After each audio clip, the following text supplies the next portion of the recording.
What's up, everybody? This is QB Stud here with my boy Grams here, kicking off the newest edition of Crunching the Numbers for the Madden 21 cycle. How you doing today, Grams? Doing well. Excited to be here. Excited to get this first one on the road. I know we've been talking about this for a couple of weeks now. Absolutely. This is the resurrection, the return of the king, the greatest SML show of all time. One of the original live shows. Even if we're not going to be live today, we will be live again in the future. We're here to kind of just introduce what we're going to be doing, give you a little flavor and understanding of it, and then we'll be able to dive deeper into different subjects in the future when we have the chat able to interact with us and everything else there. So first things first, I know we have a lot of guys that are new to the SML. Maybe some of you guys aren't in the SML and you're just trying to watch. Gonna explain the sheet, kind of break it down, show you what's in here, what it does, what it doesn't do, and what it says. And so first off, what we're going to do is this is what I call the analytics sheet. So basically, last cycle when I came into the SML, I had a feeling that I really wanted to get into some advanced metrics, into some analytics, and kind of break down exactly what's happening into the SML. The way that started was I wanted to kind of evaluate a way to come up with a performance and evaluate what does your season look like. We can all look at the win-loss record and make power rankings off of that. Almost everybody, when they make a power rankings, they're like, oh, well, who's won the most? They're at the top. I don't care about that. I want to see who's performed the best, regardless of win-loss, who's looked the best, and that's what this sheet tries to go out and do. So basically what we have is we have two different rankings for this system. So the first one is going to be projected wins based off of the performance to date. So for example, we've got the Broncos at the top of this list. They have played like a 13-win team, which makes sense. They're currently undefeated, right? They have played like at the end of the year, they would be a 13-win team, which is pretty much elite. That's almost as good as it gets. Usually that 14-2 is about as good as it gets. So that was what the sheet was based off of for a while. The second, which I developed toward the end of working this last cycle, is called APPG, which is Adjusted Performance Per Game. So that is based off of your adjusted performance points. And so what that does is it looks at your performance weighted against the quality of your opponent each week and then compiles it. An average score would be about a 50, and a spectacular score would be about a 100. And so just something I'm going to point out real quick, which I'm sure we'll touch on again in a minute. I have this table right now sorted by APPG. That's generally how we're going to run our power rankings. And right now, the Broncos, only undefeated team left in the SML, sitting at 87.29. Now, that's significant because last cycle, throughout the entire cycle, either Gov or Oshi or Prime or myself had a 100-plus APPG. So what that tells me is, although Dan has played elite this year, he's undefeated still, he beat me, he's played great ball, he is not at the just completely separated himself elite level that we had guys at last cycle. So, Grams. Yeah, I think there's a couple of reasons for that. I think, the defense has been harder to play this year, so I think that the dominating performances, you inevitably are allowing people to catch up a little bit. Absolutely. Yeah. And so I'm very happy to be partnering with Grams now in doing this, because Grams was the outspoken person against APPG. And so one of the things we're going to do today is he's going to point out a couple of teams on each side that he thinks are a little too high and they're a little too low. And then we're going to kind of discuss how those things came to light and where they are. So let me just scroll down real quick so everybody can see where they stand on the list from 1 to 32. And while that happens, Grams is going to introduce his first three teams. Yeah, I think before I get started on that, I'm going to say, I was a vocal critic of this last year. I called this basically the Royce promotion machine, because he was always way overvalued in these rankings. And I came here today expecting to be defending Meats, because I had a feeling that your algorithm was going to have him 4th or 5th. But your top 5 actually matched mine exactly. So this was actually a little bit harder than I remember it being last year, when I thought that some things were a little bit more out of whack based on strength of schedule and whatnot. But yeah, so with no further delay, number 1 on my list, I have the Raiders. I think that the Raiders are too high. Number 13, They are not a 500 team. They have 2 losses to teams under 500, and they've only gone 1-5 against teams at 500 or better. And they've also given up the most yards in the SML. So, yeah, Raiders, future, I'm sorry, love you, but I'm calling you out. You don't belong at 13th. Okay, so let's look at that real quick. So first and foremost, you said that they're not a 500 team. They are one game under 500. But when we look at the metrics, yardage does not matter. What matters at the end of the day is, did you score enough points, and did you stop the opponent from scoring enough points? And in that avenue, he's played as a slightly above average team. If you look at APPG, which is what we're talking about here, he's at about 58. The average for the SML right now is 55. So basically what we're saying here is, even though he's at 13, which feels a little high, he's playing as a just above average team, which at the beginning of the season, I feel like he was much, much lower than 13. But these last few weeks, even though he hasn't won every single game, he's really picked it up, and I think he's a surging force right now in the SML. The big tell on whether or not he belongs higher, lower, or right here on this list is going to be this week, week 14, against Prime and the Colts.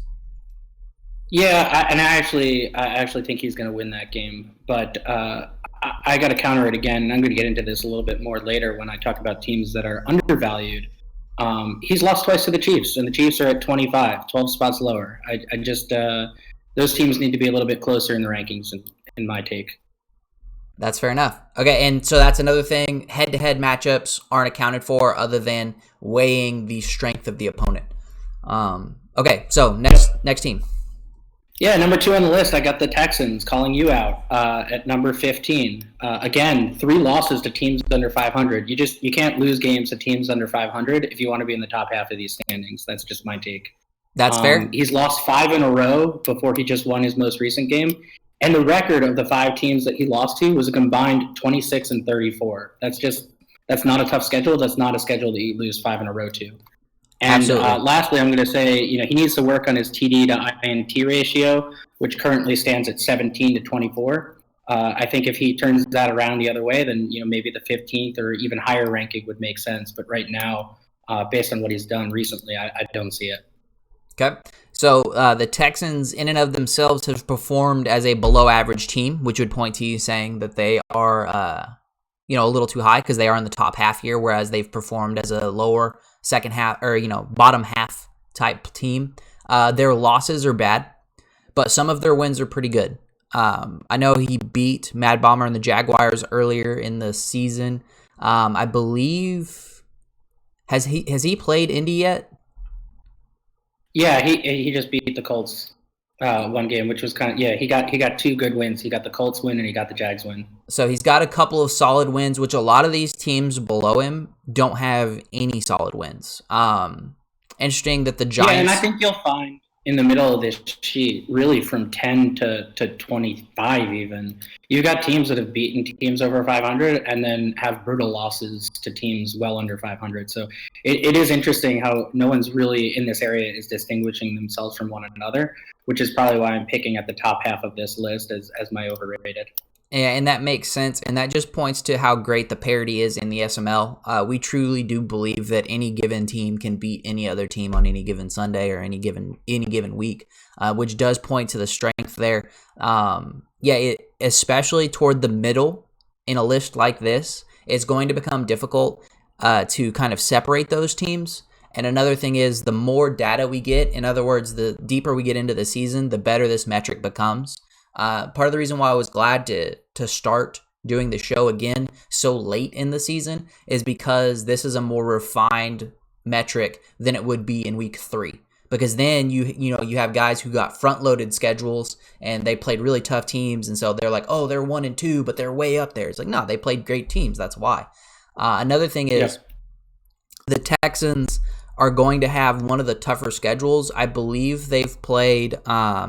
Obviously, they played the AFC South, so then you're talking about having Prime and you're talking about Mad Bomber. I think they played the NFC North, So then you have to deal with Faz. You've got Figs, who's played pretty well this season, and I believe you're going to touch on later. So their schedule is, although it has a lot of weak points, it's also got strong points as well. Whereas a lot of teams just right now have not played some of those tougher teams. Yep. And as you mentioned, getting to Figs, he's number 3 on my list of overrated. Sorry, Figs, love you, invited you to the league. Great guy. He's been up and down, and I really had to get nitpicky with this one, and this was much more difficult than I expected. So, Figs is probably close to where he belongs, but I just feel like if you're going to be in the top 12 teams, and we're talking playoff teams now, you can't have 3 losses to teams under 500. You just can't do it. And he's got the 27th yardage offense. He's made up for it by having stellar defense. So it's not, he's kind of been one-sided. A lot of the teams that I have that I think are ranked too low are a little bit more balanced. And you really need to work on those third downs, Figs. You're 31 out of 32 in third down percentage. So you work on that, and you might move into the top 5. Yeah, so just, again, defending the position here, explaining how the sheet works. He's 8-4, and he's not even in the top 10. So anytime you can come in with, winning 2/3 of your games, not being a top 10 team, that's saying that there's something wrong. He 8-4 with 3 losses to teams under 500. Yep. And then the other point is that he has the number 1 scoring defense, I believe, by a very small margin over the Broncos in the SML. So an elite defense. Yeah, I had the Broncos after the past week. I think took it from him, but he was number 2, so he was right there. Well, what I have on the sheet is the Bears have allowed 203 points and the Broncos have allowed 204. Oh, I guess I am mistaken, or I incorrectly input data.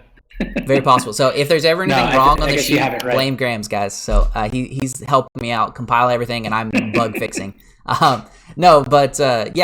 Again, like we said earlier, once you get between that 10 to 20 range, maybe 10 to 25, it does begin to be difficult to start to differentiate these teams. I'm very happy with him being in this spot. As like you said, he has lots of flaws. He has some really bad losses, but he still has 8 wins. He still has the number 1 scoring defense, so he belongs to be near that top 10 at the very least.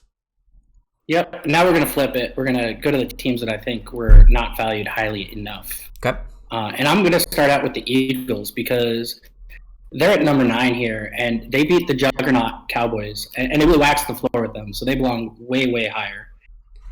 They're 3-3 against teams 500 or better, so they're in games beating teams that are a little bit tougher. They're in the top 10 in both offense and defense, and like I said, they beat the Cowboys, so they belong higher.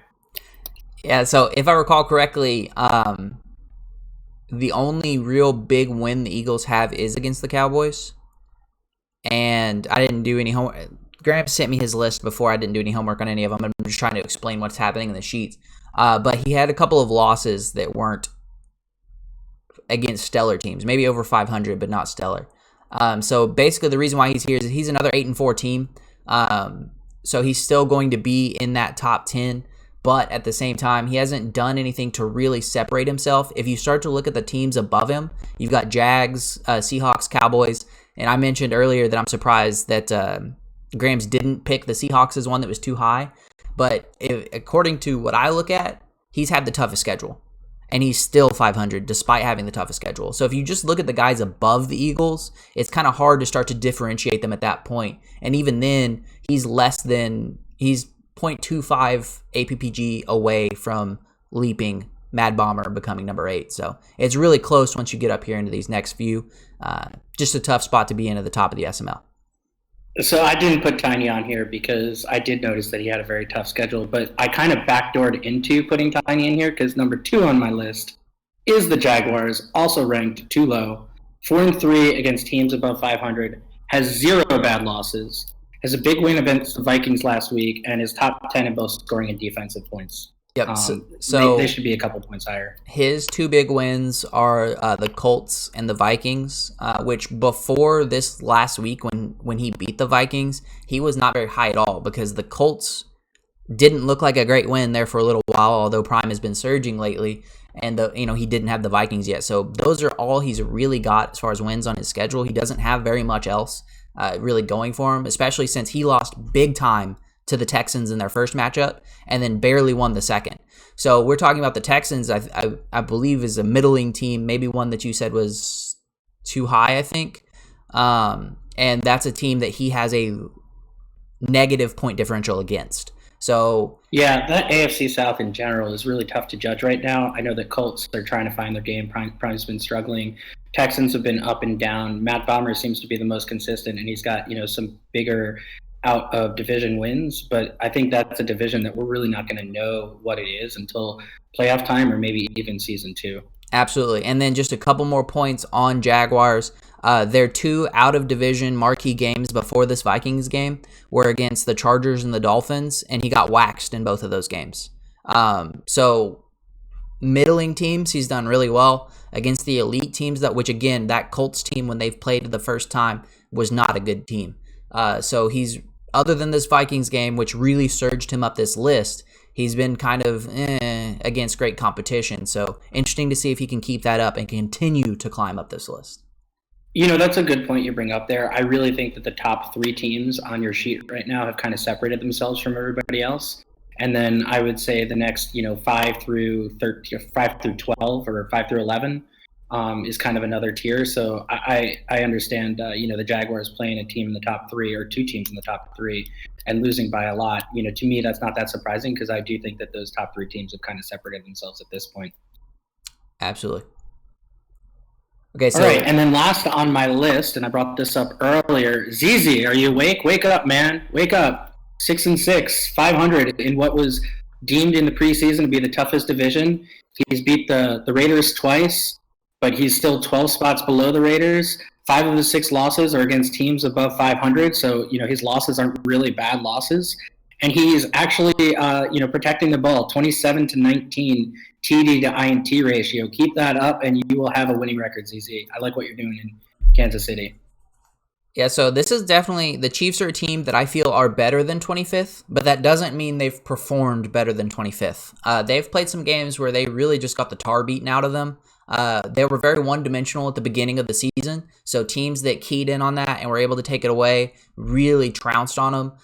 ZZ started to get better as the season's gone along, and so these games are starting to get closer. He's winning more, performing much better. But if we chopped off that first half of the season, he would be much higher. And I would expect him to continue to rise. Yeah, and I think the other thing ZZ's going to struggle with Azizi's going to struggle with having the Broncos and the Chargers in his division because he's one of those guys who has tended to panic when he gets down and turns a 7 to 10 point loss into a 20 to 30 point loss. And the sheet really punishes you when you do that. You gotta, if you want to be up on the sheet, you gotta take care of every point and value every point in every game. Absolutely. Okay, anything else on the sheet? Anything else that you want to discuss? Anything else that you feel uncomfortable with? Or it sounds like we're pretty happy with it so far. Yeah, I mean, at the moment, I really had a hard time nitpicking the sheet, and it came pretty easy to me last year. So keep it up. Last thing I'm going to point out is my biggest disappointment thus far in the season is my boy Mike and the Packers. He's Mr. 500, and he is nowhere near it. I think part of that is because he wants to give Jordan Love a chance to kind of feel him out, see how that works. If you played Aaron Rodgers, I'm sure he would be at 500 where he belongs. But come on, man, you're always 500. You got to get up there. Anyway. Yeah, I agree. Next thing we're going to discuss is we're going to do a weekly deal where we each pick a game of the week. The sheet picks a game of the week, and then both of us pick a game of the week, and then we'll pick a score as well. So the first thing I'm going to do is I'm going to look at what the sheet predicts. So the sheet has Denver, Carolina as game of the week. We're also going to have a win percentage chance for each one. You got about 60% chance for Denver, about a 40% chance for Carolina. And the score, the exact numbers aren't that important. What we're really looking at here is the spread. Has the Broncos as about a 4.5 point favorite, about 20 to 15, thereabouts for the score. What do you think about that prediction? I think it's going to be higher. I think that the score is going to be higher for both teams. B, I think that the Broncos are going to win by more. Yeah, so my first inclination was the score seems a little low, but I also noticed that Drew Lock hasn't been performing quite as well as he had before. He's really been leaning on that ground game with the young superstar rookie running back to really get things going. And you look at some of the pieces that Carolina has on defense, they do just enough to cause you trouble and to be able to kind of turn the ball over. Dan's done a really good job of not turning the ball over, so it's going to be interesting to see with all the schematic things that Carolina does if he's going to be able to come in and do that. And then you also look at it to where Dan is a guy that if you're repetitive, if you have an obvious scheme, he's going to try to shut you down. So the Carolina CMCs are going to face trouble when you do the same things over and over again. I would expect Dan to be able to shut that down. So when you look at it that way, I think a lower point scoring game definitely could come into play. Very happy with that 4.5 point spread, though. Yeah, I do think that the last Madden update helped the defense, if only slightly, making quarterbacks a little bit more erratic than they were at the start. So I can see this being a lower score game, like you mentioned. All right, good deal. So next up, we'll do mine. So I had Indy and Vegas, the Colts and the Raiders, as my game of the week. These are two OGs in the SML. Both of them licking their wounds a little bit. They're definitely doing better now than they were at the beginning of the season, but still not where they expected to be, I promise you, at this point. I've got Indy taking over the game, 24-20, defeating the Raiders. What do you think about that score? I'm going to take the Raiders, and I'm going to take them by a touchdown, 27-20. I know I called out the Raiders earlier. However, I think they're a little bit more battle-tested. They've played a tougher schedule, and I think that's going to help them here. Good deal. Okay, and then finally, we'll go with your game. So you have, in your words, the Ravens upsetting the Browns 38-30. So just go ahead and explain a little bit behind that choice. Yeah, so it's an upset based on record. It's not an upset when you look at the sheet. I think the sheet would actually predict this. They met earlier in the season. It was 27-13. So I'm thinking that this game is going to be a little bit closer. But I imagine as both of these teams has figured out the game a little bit more, their offenses are going to score a little bit more. So that's why I've got the higher score on this one. And I just think that the Ravens' firepower, I just played him recently, and he had I got away with a lucky goal line stop interception that really changed the game and unraveled for him. But before that, his offense was high-powered and very tough and methodical and tough to stop. So I don't see very many stops in this game. Absolutely, and that's another point where the sheet would agree with you. The sheet would have the Ravens over the Browns in this game. All right, so anything else that you want to say, anything else you want to touch at before we end up? We're at about 22 minutes here on the video, so that's about where I wanted to be. Any final words, any final discussions? Yeah, I'm excited to do this. This is kind of the format we came up for this week, but if you guys have any feedback or anything else you'd want to see us talk about when it comes to metrics, we're open to some feedback, and we're going to be evolving this show over our first couple of runs to see what works best. Absolutely, and the plan is to have it be a live show the vast majority of the time, which is going to allow more, chat interaction, allow you guys to have some input, allow you guys to ask questions, really make sure that it's a full-fledged immersion show, not just two people talking at you for 15 to 25 minutes. So definitely appreciate those of you guys that tune in. Make sure you guys apply, simmaddenleague.com, hit that apply, sign up. We've got some spots in the primer. We're ready to get guys involved. We're ready to get guys fired up. Grams and I are both admins in the primer. We're very happy to see the development we've had over there. We've got a bunch of great guys, but we're always looking to make it better. So thank you guys once again for tuning in. We hope to see you guys next time. Yep.